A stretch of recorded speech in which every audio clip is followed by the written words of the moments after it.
ঈশ্বৰৰ প্ৰশংসা হওক। জাকুব ৩ অধ্যায় জীৱাক দমন কৰি ৰাখিবৰ আৱশ্যকতা। হে মোৰ ভাইবিলাক, অনেক শিক্ষক নহ'বা, কিয়নো তোমালোকে জানা যে আনতকৈ আমাৰ ভাৰী সুদবিচাৰ হ'ব। কাৰণ আমি সকলোৱে অনেক বিষয়ত ক্ৰুটি কৰোঁ। কোনোৱে যদি বাক্যত ক্ৰুটি নকৰে, তেওঁহে সিদ্ধ লোক, গোটেই শৰীৰকো দমন কৰিবলৈ সমৰ্থ।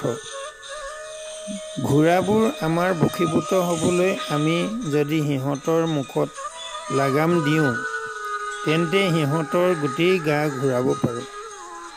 আৰু চোৱা, জাহাজবোৰ অতি ডাঙৰ আৰু প্ৰচণ্ড বায়ুৰ দ্বাৰাই চালিত হ'লেও সেইবোৰক অতি সৰু হালিৰে ঘঁৰিয়ালৰ ইচ্ছামতে ঘূৰোৱা যায়।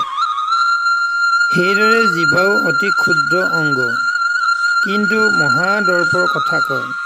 চোৱা, কিমান অলপ জুইয়ে কিমান ডাঙৰ হাবি পোৰে। জিভাও অগ্নিস্বৰূপ।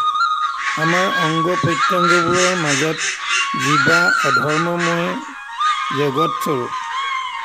সেয়ে গোটেই শৰীৰক কলংকিত কৰে আৰু জন্মৰ চক্ৰক প্ৰজ্বলিত কৰে, আৰু নিজেও নৰকৰ অগ্নিৰে প্ৰজ্বলিত হয়।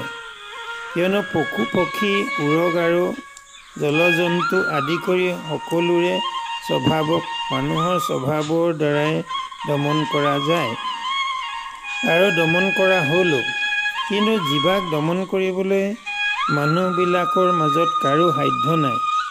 সেয়ে অশান্ত দুষ্টতাস্বৰূপ মৃত্যুজনক বিষেৰে পৰিপূৰ্ণ।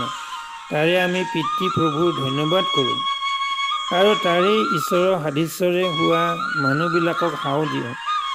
একে মুখৰ পৰাই ধন্যবাদ আৰু সাও ওলায়। হে মোৰ ভাইবিলাক, এনে হোৱা উচিত নহয়। একেটা বিন্ধ্যাদি ভুমুকে সোৱাদ আৰু তিতা এই দুবিধ পানী উলিয়ায়নে? হে মোৰ ভাইবিলাক, ডিমৰু গছত জলফাই নাইবা দ্ৰাক্ষালতাত ডিমৰু ফল ধৰিব পাৰেনে? লোনা পানীও সোৱাদ পানী উৎপন্ন কৰিব নোৱাৰে।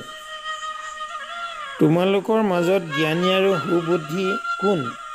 তেওঁ সদাচৰণ দ্বাৰাই জ্ঞানমূলক মৃত্যুতাত নিজ কাৰ্য দেখুৱাই দিয়ক।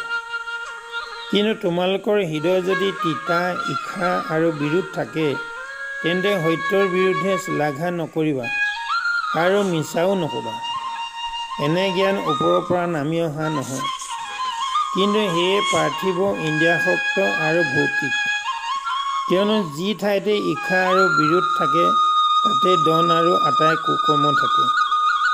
কিন্তু ওপৰৰ পৰা অহা যি জ্ঞান, সেয়ে প্ৰথমে শুচি, পাছে শান্তিযুক্ত, ক্ষান্ত স্বভাৱী, কোমল স্বভাৱী, দয়া আদি উত্তম ফলেৰে পৰিপূৰ্ণ, নিঃসংশয় আৰু অকপট, আৰু শান্তি উৎপন্ন কৰাবিলাকৰ দ্বাৰাই শান্তিৰে ধাৰ্মিকতাৰ ফল ৰোৱা হয়।